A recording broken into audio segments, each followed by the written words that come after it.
so I'm going to be making a short version. And I have this black fabric here. You can use any fabric of your choice for this, but the black fabric I have here is called chinox. So these are the two fabrics we're going to be using to make this dress. Let me just go ahead and fold my fabric into 4. So this is 2 yards, right? I'm going to first of all fold it into 2 equal halves, and the next thing I will do, this is already folded into 2, as you can see.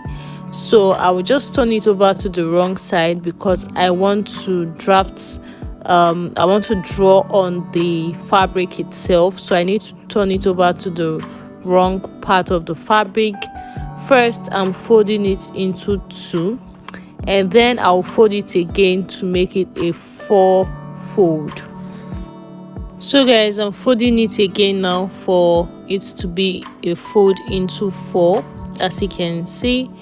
So what I'm going to go ahead and do now is to iron out this whole piece so that when I'm drafting out on it, it's actually very easy for me.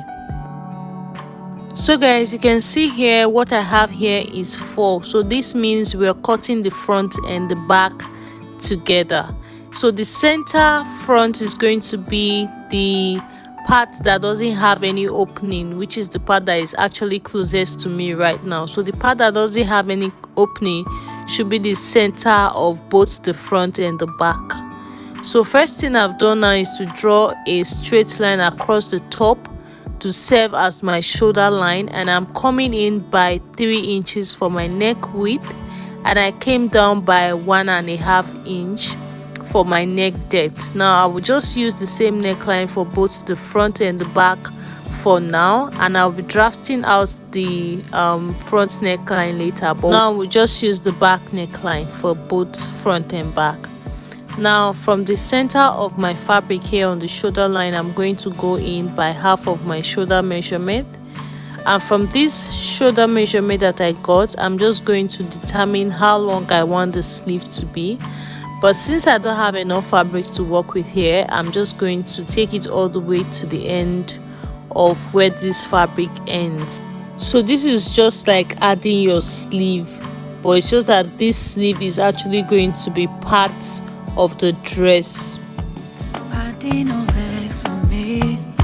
Say I never call you since, but I hope that you are well. Now from the shoulder here, I'm going to come down by 9 inches for my armhole depth. If the person you're making it for is very big, you can use 10 inches or 11 inches depending on their size. Now I've placed my tape on the shoulder line and I'm coming down to the 22 inches line here. This is my hip line, so I just marked my hip line here. I'm going to mark quarter of my hip measurements. That's my hip measurements divided by 4. Now from this point, I'm going to add some extra inches. Depends on how wide you want your bubu to be. So for me, I will just add 4.5 inches. If you are bigger in size, you can add 5 inches or 6 inches. Now from this armhole, I'm just going to connect to this hip line here with my free hand.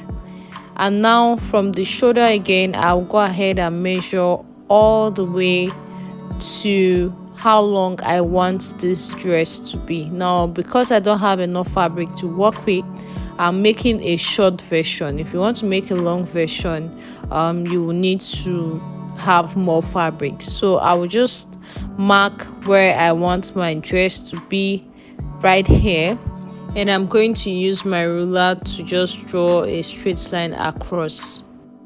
So guys, I also connect the line coming down from the armhole like this. I'll just connect this to get all the way to the end of the dress. And yeah, this is basically it. So I'll go ahead and cut along the lines that I have here. So guys, one thing I like to have in my bubus is a little shoulder slope. This is something I was already forgetting. So I just came down by 1 inch and just sloped it into the neckline here. and I'm just going to continue to like cut this out. This particular shoulder slope thing is totally optional, so you don't necessarily have to do it. So guys, these are the front and the back pieces cut together, as you can see. So I'll just pick one of them to use as the front, because the neckline for the front needs to be a little bit different from what the back is. The back is a high neckline, so I have to change this neckline to fit what I want the front to look like. So now from the shoulder here, I'm going to come down by 10 inches. I will just mark it here in the middle for the neck depth for the front, and then I'll just go in here by 1 inch. Okay, so from this point here, I am just going to use my ruler to connect something looking like a V neckline all the way to where my neck width already is on the round neckline from the back, and I'm just going to go ahead and cut this out. So guys, let me open up the neckline for you guys to see. So this is what the front neckline is looking like right now. So it has a kind of V, but it's a different type of V neckline. So now we're going to join the front and the back together on the shoulder. This is the back piece with the round neckline that we drafted earlier. So I'm just placing my fabrics together, right sides facing each other. It's actually hard to determine the front and back of this particular fabric I'm working with because it's pure cotton. But anyways, I know what I'm doing here. So I'm just placing them right sides facing each other, and on the shoulder I'm just pinning the front and the back together like you see me doing like this. So once I'm through with this, I'm going to head over to the sewing machine and just make a stitch here and here. I am done making my stitch, and I've also gone ahead to iron out my piece. So it's actually hard to spot the neckline here because of the nature of this particular fabric, but you can see what the neckline is looking like right now after I was done joining the shoulders. So now one thing I want to go ahead and do is to place the collar on the neckline, and to do that, from this edge of the front neckline, not from this center here, just from this edge here, I'm going to go ahead and measure all the way around until I get to the other end of the neckline. So I'll just mark it until I get to this other edge here, and what I had was about 29.5 inches. Now this is what I've cut out for my collar. It is about 4 inches wide, so what you need is about 4 inches wide.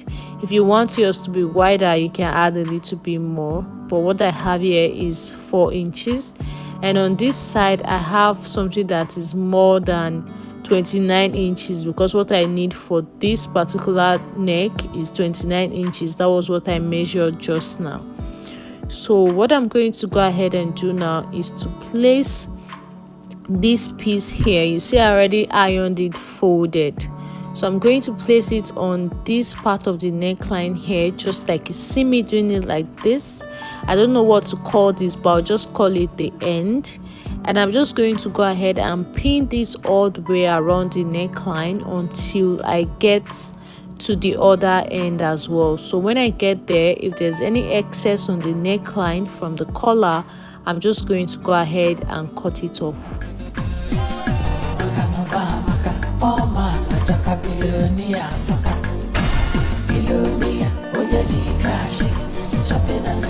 So guys, I am done pinning it around the neckline, so I'll just go over and stitch this down. I'm done making my stitch now, and I've also gone ahead to iron this piece out to the right side, as you can see. So you see it has like a kind of covering here.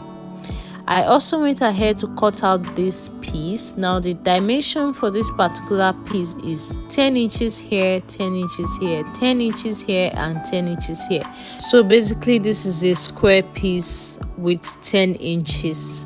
You can actually decide to make it bigger, maybe using 11 or 12 inches. If you want it to be bigger, that is like totally up to you and what size you're looking to have.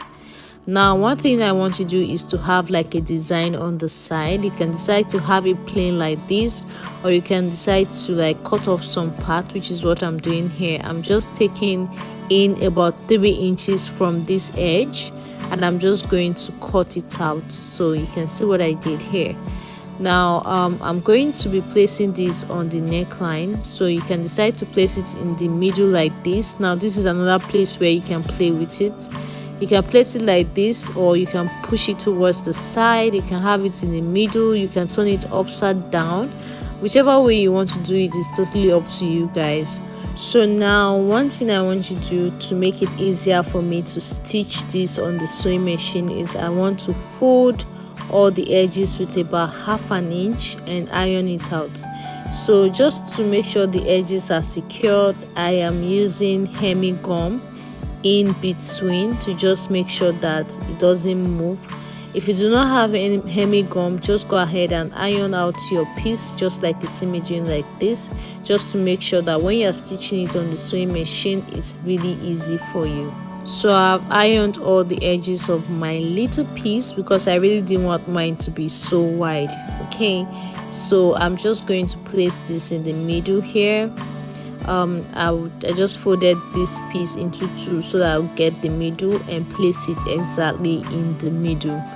So I'm just going to go ahead and pin this down so that it's like stays where I want it to be, because if you don't pin it down, it can easily move and bend. So I'll just go ahead and stitch around. So guys, it's stitched down now. As you can see, it's looking nice and pretty. And I also went ahead to stitch this sleeve area. So now I'm going to go ahead and turn everything over to the wrong side so that we'll go ahead and join the sides. So from here, I'm going to join the side here with about 1/2 inch or 1 inch, and I'll do the same thing for the other side and then hem the ends. So guys, after I was done, this is what it looks like. This is the final look of my dress. Let me know what you think about it in the comment section. Thank you so much for watching. I'll see you guys in my next one. Bye.